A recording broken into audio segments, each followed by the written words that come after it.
குட்டி கதை சொல்லவா? ஒரு ஊர்ல ஒரு முயலும் ஆமையும் வாழ்ந்துட்டு வந்துச்சான்.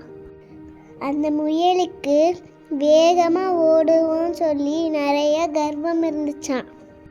அப்போ அந்த முயல் போய் ஆமைக்கிட்ட கேட்டுச்சா, நம்ம 2 பேரும் போட்டி வச்சுக்கலாமா? அப்போ ஆமை கேட்டுச்சா, என்ன போட்டி? அதோ அங்க பாரு, தூரமா ஒரு மலை தெரியுது பாரு. அந்த மலைக்கு யார் முதல்ல போறாங்களோ அவங்க தான் ஜெயிச்சவங்க. சரி, நாம் போட்டி வச்சுக்கலாம் அப்படின்னு ஆமை சொல்லிச்சான். போட்டியும் ஆரம்பிச்சாதான். அப்போ முயல் வேகமா ஓடிச்சான், ஆமை மெதுவா நடந்து வந்துச்சான். அப்போ அந்த முயல் பசுமையான ஒரு புல்வெளியை பார்த்துச்சான். தூரமா தானே வருது, கொஞ்ச நேரம் ஓய்வு எடுத்துக்கலாம் யோசிச்சு படுத்து தூங்கிருச்சான். அப்போ ஆமை மெதுவா நடந்து வந்துச்சான். அப்போ முயலையும் தாண்டி போயிருச்சான். நடந்து போயிருச்சான்.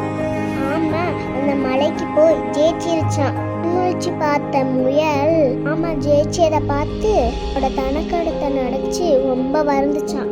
இதுலேருந்து நம்ம என்ன தெரிஞ்சுக்கிறோம்? நாம யாரையும் தகுதி குறைஞ்சவங்களா யாரும் போடக்கூடாது. நன்றி, வணக்கம்.